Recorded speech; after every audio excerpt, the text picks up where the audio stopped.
Well, good evening, ladies and gentlemen. Welcome to episode 7 from the driver's seat. And, of course, we want to say hello to all of our new viewers out there in the Hudson Valley. I do believe Poughkeepsie, Newburgh, Sullivan County. We're getting out there right now. Getting out there, yeah. And, we have to thank Erwin Benz and Carl Richards, because if not for them, we wouldn't have got our foot in the door with all this. And, Carl Richards has got himself the Carl Richards Band. So, if, you want to see him, come on down here to the Orange County Fair. And I believe that starts July 13th. And I'll tell you, the music's not bad, not at all. Bluegrass, rock, country, he's got a lot of original. Actually, I think we're going to add some to our clips that we're going to play tonight. Well, let's first start things off with our thoughts and condolences go out to the Tom Hager family. Of course, a longtime racer at the Orange County Speedway with a big block modified. I do believe Flemington, Nazareth. So unfortunately, we lost another driver, and our thoughts and prayers go out to him and his family. We get right into it. Bethel Motor Speedway, nothing but rain. Yeah. Orange County Fair Speedway as well, also rained out. So we just have we've got the results and the points. Accord Speedway ran this past Friday night. Got it in. So I'll turn things over to my good buddy here, Mr. Carl Reed, and he'll give you some of the finishes. Picking up the four-cylinder feature win was Sean Maloney.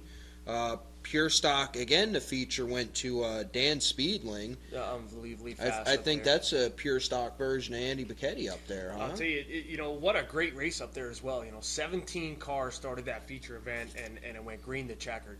Just awesome racing up there. So, intimidated Ray Tarantino, defending track champion. Don't know, man. I think he's being intimidated. Yeah. So, we love you, Ray. Pro stock feature win went to John Rose, which very, very good run at the end there. I guess Emerson Cargain brought it right down to the line with him. Yeah, absolutely. And you know what? I had a front row seat to that race there. We actually took the pro stock up there Friday night, but we'll get into that a little bit later on. So moving on to the Spec Sportsman division, the Twister, Tyler Boniface, back up at the Accord Speedway. He picks up the feature win. Andrew Reeves, last week's feature winner, he comes home second. Kyle Van Duzer was third. Picking up the Sportsman win, well, once again, it's the Montgomery Missile. Anthony Perego, Ray C. Jr. was second. The Kingston Cruiser, Greg McCloskey, winds up third. Tyler Dipple is fourth, and Brad Chalesky rounds out the top 5. Big block modifieds, well, I guess it's not big block modifieds only because they do run small blocks up there as well. But none other than the wild child, Andy Bicchetti, comes home with the win again. I do believe that's number 7 in a row, 8 in a row, 7 in a row this year. Yeah. If you count King of the Catskills last year, it makes it 8 in a row. This guy, well, I think the question is anybody going to beat him this year? And the thing is he started deep in the field. He wasn't. Right. He did not start up front. I think he started 9th or 10th, I believe. Which is pretty deep in the field up there. And Mike Rickey was second. Brett Graham third. A nice run for the Graham Cracker. And Richie Urich comes home in fourth. Mike Ruggiero rounds out the top 5. I guess the Statesman Jerry Higbee leading this feature event early on. Something went south on the Hutchins Insurance 97 car. So the wild child still unbeatable. And I'll tell you, a lot of people have been saying that they need to put a bounty on. It's good. I was just going to bring that up. Yeah, it might be something that Palmer wants to look into, and maybe he'll get some outside invaders in trying to. Well, you know what they could do? They could do like we used to do back in the pure stocks. Kevin Schlosserick used to go around and collect $20 from everybody every week.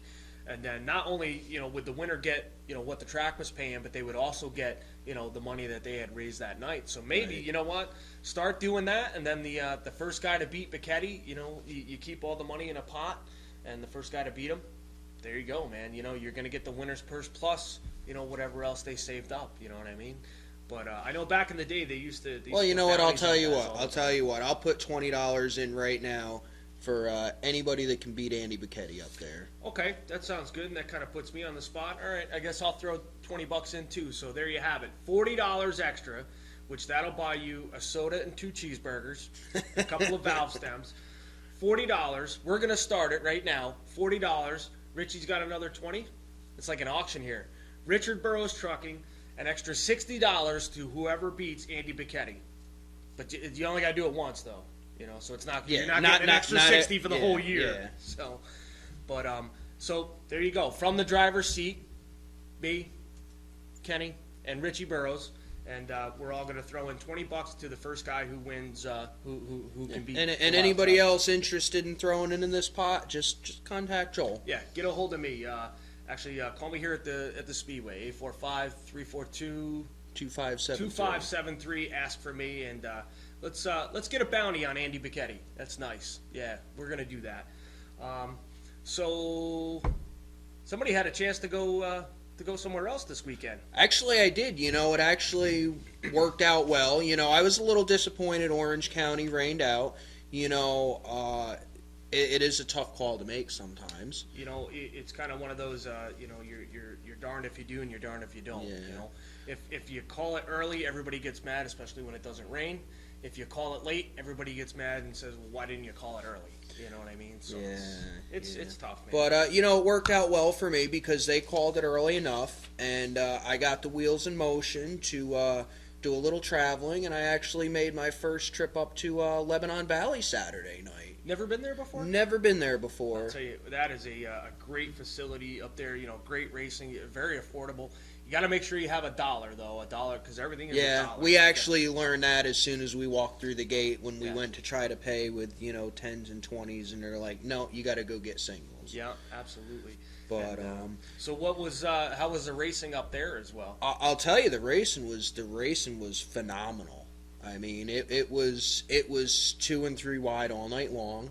A lot of very good racing, a lot of very fast cars. Crowd was humongous. I think the 50-50 was over $2,000. Nice. It was actually, the pro stocks ran 3 wide for the lead. Now they were bringing in about 18 pro stocks. I think they had there, 18. Right? Yeah. And another note is, Billy Van Inwagen made the tow up there. The only Middletown guy that made the tow up there, and he did start the feature. I don't think he finished it though. I got kind of caught up because I'll tell you what, it was very good racing.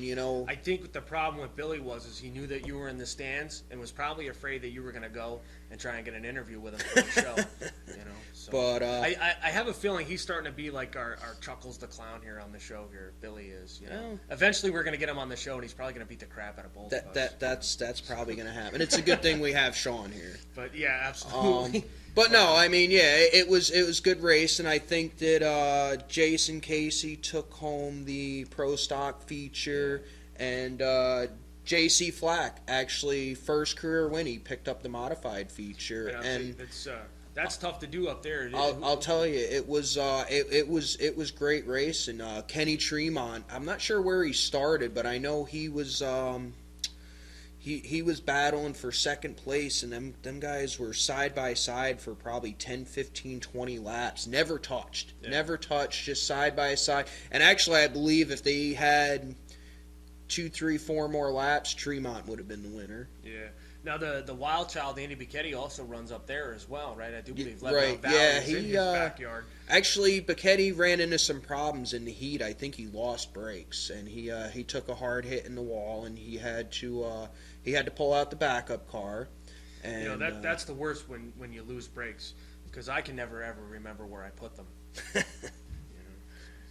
But be here all week. All right. So Lebanon Valley Speedway, obviously, they got their racing in and stuff like that, and I do believe you got some clips there from the Valley. Yep. Okay. I do have some clips. We'll take a look at. Yeah. So we're gonna go ahead. We're gonna take a look at some of those clips there. Of course, Carl Slingblade Reed here. He went up to the Valley with a bunch of other guys and got some clips from there. And I do believe. Do we have any other clips from this past week or the week before? We might have a few others we can throw in there. All right. So so we're gonna take a look at some clips from the Valley and some clips that Kenny's gonna throw in there, probably of him brushing his teeth in his underwear. But we'll be back with. Well, what are we coming back with? I think we have Joe Barbagallo coming. Yes. Escape RV. Driver of the number 10 Tri-State Roofing Dirt Car Sportsman, and he'll be here. So take a look at the clips. Lap. Jeff Melton Sr. with the number 5. As that action was happening, like Dave Stickles with the 55, the 14 of Al Relke, and 24. of John Devine, and then we see Jerry Vandenberg's ATG car, and he goes green. Young Stephen LaRochelle leads the way down here to turn number 1, up on the front. Oh, up on the point. Ladies and gentlemen, leads the field with Kyle here for the 2012 season. Well, we're looking for a green as they come down off of turn number 4. Green flag is now. Down to turn number 1, they run it. Going to lead the way off of turn number 2. They'll roll down the back with the number 1 line, 17. I'll get Gilbert Jr. right there with us, and then he's going to get down to turn number 3. They'll drive it down on the low side, and they're going to off to turn number 4. Down here on the front stretch, up on the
So we're here now with Joe Barbagallo, owner-operator of Escape RV, also driver of the number 10 Tri-State Roofing sportsman car.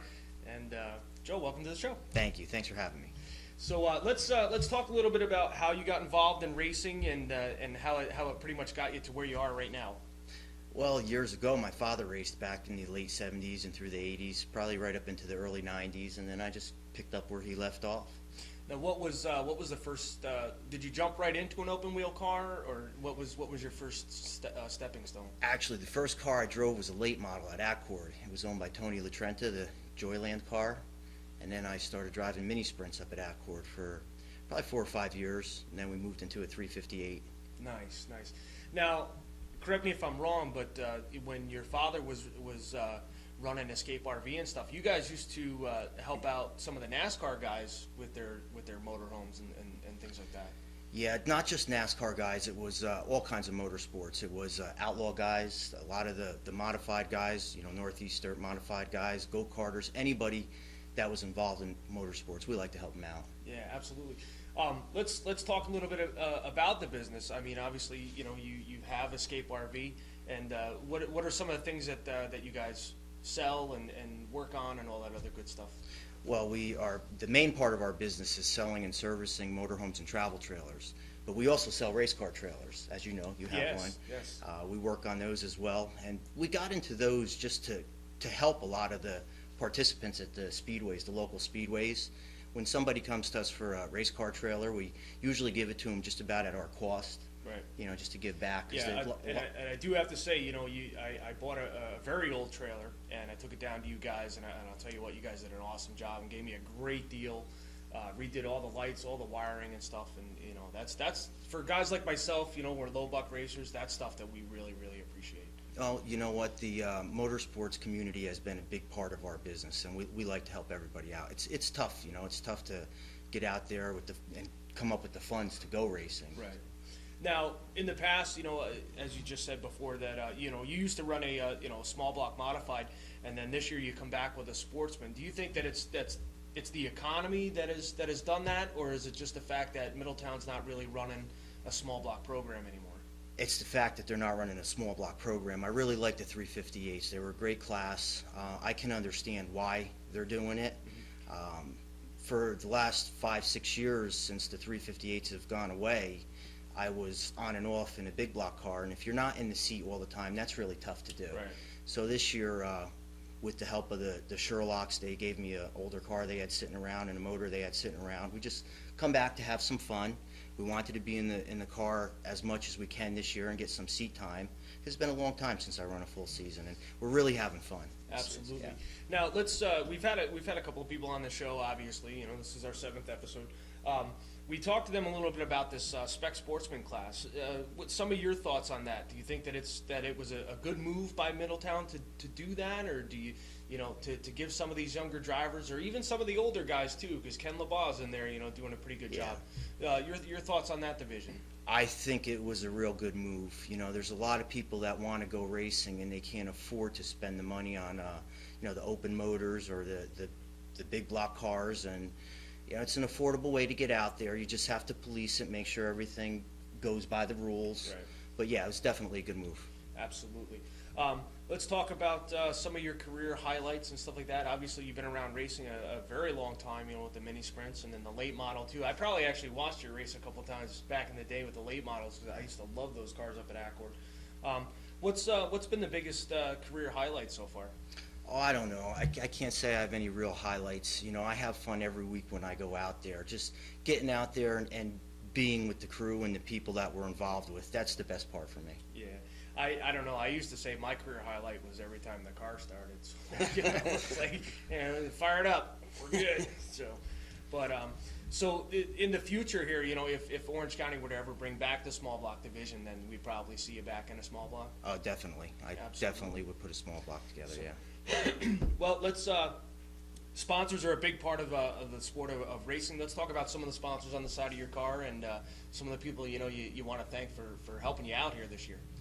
Well, we don't have too many sponsors. We have, myself, of course, Tri-State Roofing. They've been a big part of it for me. If it wasn't for them, I probably wouldn't have had the car this year. They gave me that car to put together for my son who lost interest. Right. And they're great guys. The Sherlocks are like brothers to me. And they're actually very involved in a lot of different race teams involved right now. Yes, they are. Michael Storms is, they're fielding a car for him, and there's quite a few others. So Tri-State Roofing really getting out there. I mean, they love motorsports. You know what I mean? They do. They're great guys. And myself, I'm mostly out of pocket, and I try to help some guys out as well. So I don't go out looking for the money to go racing from other people, but if anybody wants to offer it up, we'll be glad to take it. Absolutely. I think that goes for anything that you're racing out there, whether it be a bicycle like our good buddy Richie Burrows rides. He calls it his hog, but we know that it's just a bicycle with a deck of cards in the sport. Richie's been a big help to me through the years. Absolutely. I mean, and myself. Since the beginning, he's helped me. He's not only been there to work on the car, but when I need something, if I don't have the money, he steps right up. Richie's one of those guys, though. Sometimes you got to tell him, Richie, we don't need it. Please go bring it back. He can go overboard. So, but a good dude, really. All right, so I guess you know what, doing a great job out there in the sportsman division. Getting your feet wet. Did you think that it was going to be an easy transition to step down to the sportsman class, or are you finding that the competition is really, really tough out there? I got to tell you, it's a tough class. You know, I expected it to be easier than it is, but there's some really hard chargers in that class, and they run good, and you know they take it serious. Well, now we actually had Tyler McKee on last week, and I think we asked him, you know, why is it that with the car counts are obviously not great in pretty much all the divisions, and that's pretty much anywhere you go right now. Why is the sportsman division still getting pretty solid fields? You know, 40, 50 cars a week. You know, it seems to be almost a premier class anymore. Yeah, I think that's the direction it's going, and a lot of that is probably the affordability. You know, and Tyler's a great kid. He's fun to race with. You can race alongside him. You know, he doesn't run into you, and if you do have contact, he comes over and talks to you. He's a good kid. Absolutely. All right, let's. Why don't we tell the folks exactly where Escape RV is located and some of the deals maybe you guys got going on. Well, we're in New Jersey on Route 206, Branchville, New Jersey, about 10 minutes out of Port Jervis, and we always have stuff going on, selling our trailers, motorhomes, promoting. What's the easiest way for folks to get a hold of you, phone number wise? 800-988-4884, or they go to our website, which is escaperv.com. So if you're interested in a motorhome or a camper, I do believe I saw a bunch of campers there, right? Oh yeah, we've got lots of them. Yeah. A race car trailer, whatever. This is the guy you really want to go and talk to. Been involved in racing pretty much for a very long time. And Joe, we appreciate you being on the show. Thanks for having me. So that's going to do it for Joe Barbagallo, owner-operator of Escape RV, of course, driver of the number 10 Sportsman car, Tri-State roofing car. And Joe, we appreciate it. Thanks. We'll be back with our final thoughts.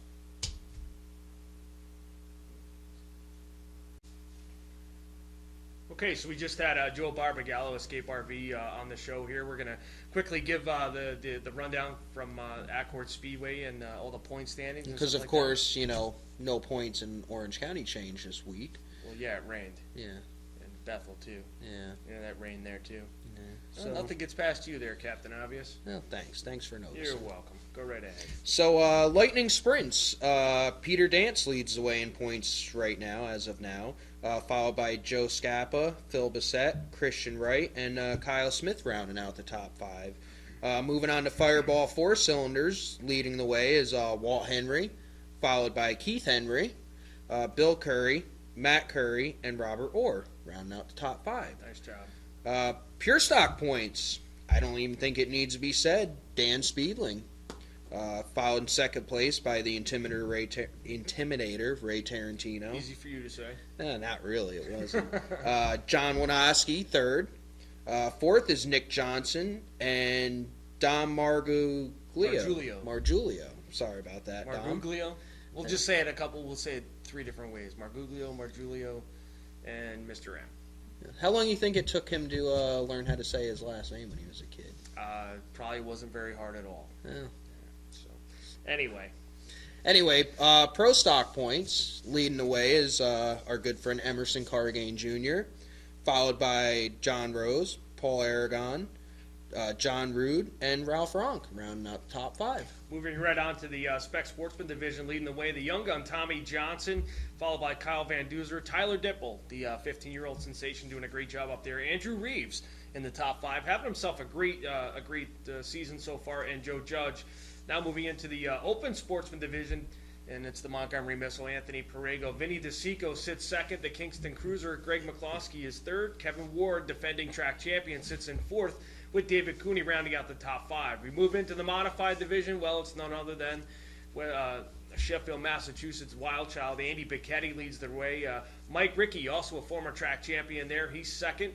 The DC, Danny Creedon, the bad boy himself, he sits third. The statesman, Jerry Higbee, is fourth. And, of course, Showtime, Danny Tyler, rounds out the top five. Well, it's not hard to lead the points when you've won every race.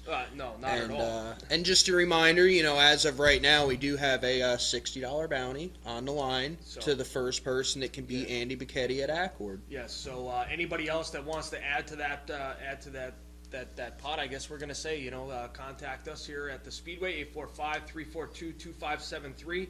So courtesy of myself and Kenny from the driver's seat, along with Richard Burroughs Trucking. They've thrown in an extra $20, so $60 right now. The bounty on Andy Bicchetti, it's been set. Let's see if we can get some more people in there to throw $1 in, throw $5 in, but let's get a bounty on this guy. Let's make it interesting, So had a chance to go racing up there at Accord Speedway this past Friday night, and I'll tell you what a great race. We came home in 8th and did an awesome job, and just Accord a great place to race, and let's talk about the controversy that we had here, last Saturday night. The suspensions came down, and of course we got 2 weeks off. So unfortunately, that's not good for us, but. You know what? We did what we did. Well, I did what I did, and well, you kind of capitalized on it. You took the car somewhere else, and it worked out well for you. Yeah, absolutely. So this Saturday, I do believe we are going to go up to the Bethel Motors Speedway, of course, the quarter-mile asphalt track up there in White Lake, New York. So we'll give it a shot up there, and then we'll see what happens from there. But I'll tell you, it's great racing up there at Accord. I appreciate the Palmer family, everything that they're doing up there. Awesome racetrack. So what do we got going on here this weekend? Friday night, Accord Speedway, all divisions, including the Lightning Sprints. They'll be back in action. So of course you got your Pure Stocks, Pro Stocks, Spec Sportsman, and the Modified Division. $60 bounty right now on anybody who beats the Wild Child, Andy Bicchetti. Bethel Motor Speedway, all divisions will be racing this Saturday night up at White Lake, New York. And we move right into the Orange County Fair Speedway. What do we got going on? Yeah, it's actually Tire Pro Mid-Valley Drywall Night, Modified Sportsman, Pro Stock, Street Stock. And they're actually having part 1 of the King of the Track series, which I believe they do over a 2-week period. Yes. And they tally up the points from each weekend, now, I believe. Who won that? I think Higbee won that last year. I think he did, yeah. So, and then whoever has the highest point total after the 2 races wins King of the Track. Yeah, he had a very nice tiara last year that he put on. It was nice. It was very nice. Brought out the color in his eyes. So. But also keep in mind, July 13th, the Orange County Fair will start. Of course, a lot of great things going on. The Carl Richards Band, they'll be there playing. We have Demolition Derbies, Yes. a Monster Truck Show coming back after a few-year hiatus. Yep, absolutely. And we might actually see Kenny take a shower for the. Well, we're gonna try. Actually, we might see our good friend Burger Steve make it out on the track. They have the small block race Thursday. What is it? I think it's Thursday, July 28th, my birthday. Oh, I think they have the. What'd you get me? No, actually, that's not correct. It's actually the 19th, Thursday the 19th. Very good. And they actually have a small block race here, which Nice. maybe Burger Steve will make it. Yeah. He probably won't finish, at least not on the lead lap. Well, that's because he forgets to put power steering fluid in the car, and he's got us as a pit crew. Wow. But we're gonna go up to the Bethel Motor Speedway this weekend and race with my good buddy there, Larry O'Donnell. Of course, driver the number 1 there. He's been winning a lot. Brendan Bavasi also up there racing. So Jimmy Helt, just to name a few Actually, guys. Tracy Scirocco is going to be on the show next week, I believe, right? And I do believe she said she is going to bring one of the sportsman drivers. So I guess that'll be a surprise to us and a surprise to you. So we'll have Tracy on next week, and tell you what, looks like it's going to be a good show. Again, we want to say hello to all of the new watchers out there from around the Hudson Valley. Of course, we appreciate Time Warner Cable. And we're also actually getting the shows up on YouTube now. From the driver's seat 1, from the driver's seat, all one blob with a number 1 at the end. Yes. Check it out. We have 2 shows up so far. This one should be up Wednesday morning. Yes. And we're going to start putting all the past episodes up too. Absolutely. And we actually went down to Channel 23 there with Carl Richards, and we shot a commercial. So that was that was interesting. Yeah, that was wow. But